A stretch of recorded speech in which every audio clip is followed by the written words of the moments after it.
Welcome to this week's edition of World Crisis Radio. This is Webster Tarpley here in Washington, D.C., and this is our pre-Thanksgiving program, actually taped pre-Thanksgiving, but it will be on during the Thanksgiving weekend when people can spend some time catching up with the news. So we have a full program because of all the things that are happening. The world right now is marked by a convergence of crises. They all have to do with the world economic and financial depression, and also some of the military strategic spin-offs of that, and indeed the march towards dictatorship, totalitarianism, the erosions of civil liberties, and so forth. But let's start at the top. The Irish zombie banks. This is not a sovereign debt crisis. This is a crisis of zombie banks that have succeeded in transferring their astronomical, unbelievable derivatives indebtedness in the range of, I'm sure, trillions of euros to the Irish government. So we've got that crisis going on, and the net effect is that it has relieved pressure on the dollar by driving the euro down even worse. We'll talk about all these stories in detail. Let me just tick them off. The Irish zombie banks, number one. A new circus in the border between North Korea and South Korea, obviously provoked by the South, provoked by the U.S. and this reactionary warmonger President Lee of South Korea. And this is the drill that has been going on there, the so-called Hoguk. So under cover of Hoguk, they staged this incident for various reasons. The U.S. depression rolls on.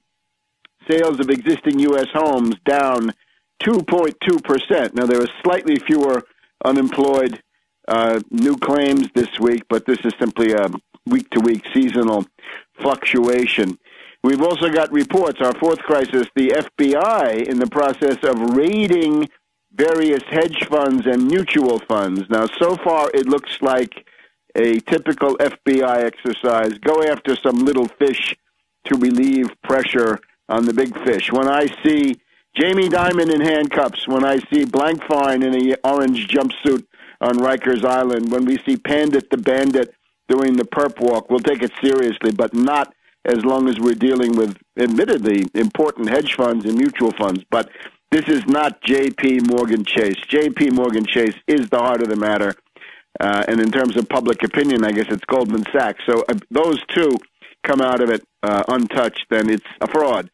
We had a meeting of the United States Financial Stability Oversight Board with Bonnie and Clyde, that is to say with Sheila Bair, the high priestess of Too Big to Fail, and Geithner, Tiny Tim TurboTax Geithner of the Treasury. And they informed us the interesting news that 850 U.S. banks are on the endangered list. There are 850 U.S. banks in a derivatives-induced death spiral. Derivatives often held by the large money center banks, maybe not so much by these banks.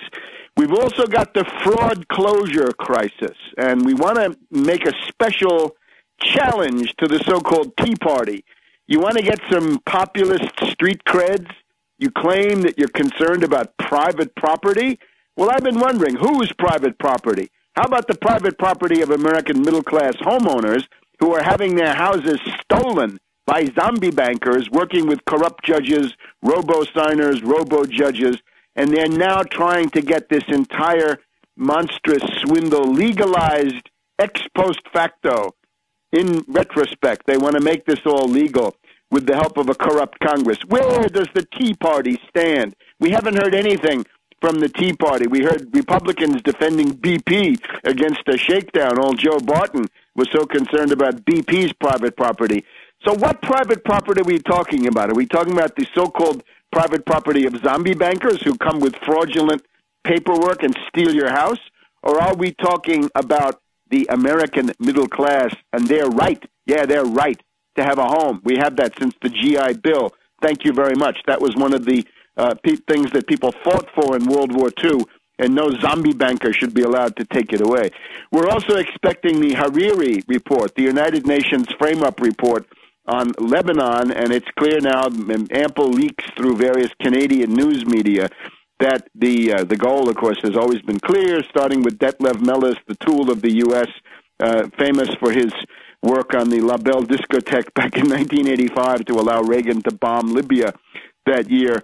They're going to try to they're going to pin it on Hezbollah, but there is no proof, and the process has been so corrupt that that it's impossible to accept. So those are the half a dozen or more, 6, 7, 8 crises, depending on how you want to count them, that are gripping the world here on the eve of Thanksgiving in the U.S., big holiday.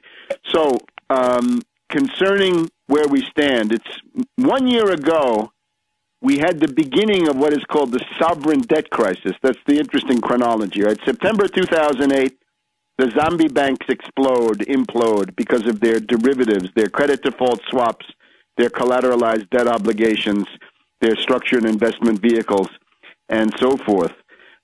So that starts, the banking crisis starts the acute phase of this depression that we're in. 1 year ago began the phase that is sometimes called the sovereign debt crisis phase, except it's not really a sovereign debt crisis. It's still the banking crisis, except the zombie bankers have been able to transfer their debt to the sovereign states, right, shifting the bankruptcy onto the public, although sovereign states do not go bankrupt if they're well managed, and it's very easy to avoid bankruptcy if you happen to be a sovereign state. I can do it myself.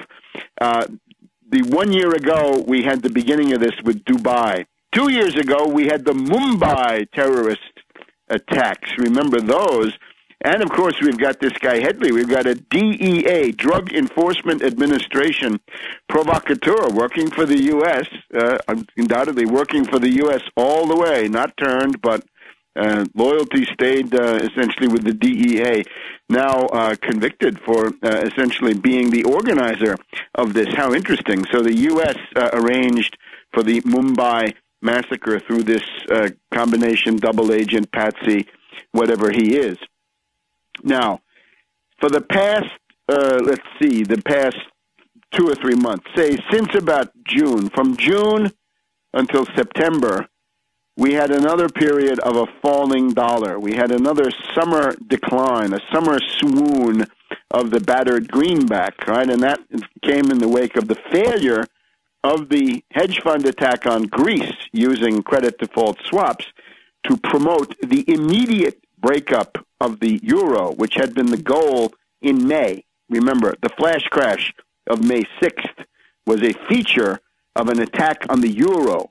And if you looked at the yen to euro that day, you would see that it closely tracked and mimicked the huge 1,000-point fall in the Dow, right? If the euro lost 10 points, 10% or whatever it was, then that was comparable to what was going on with the Dow, except they found that it was also bringing down the New York stock market and facing them with political problems that they chose not to go for at that time. So we're talking about the plunge protection team and its various satellites. So the dollar had been falling essentially from June, July into late September and early October. Now that has all changed.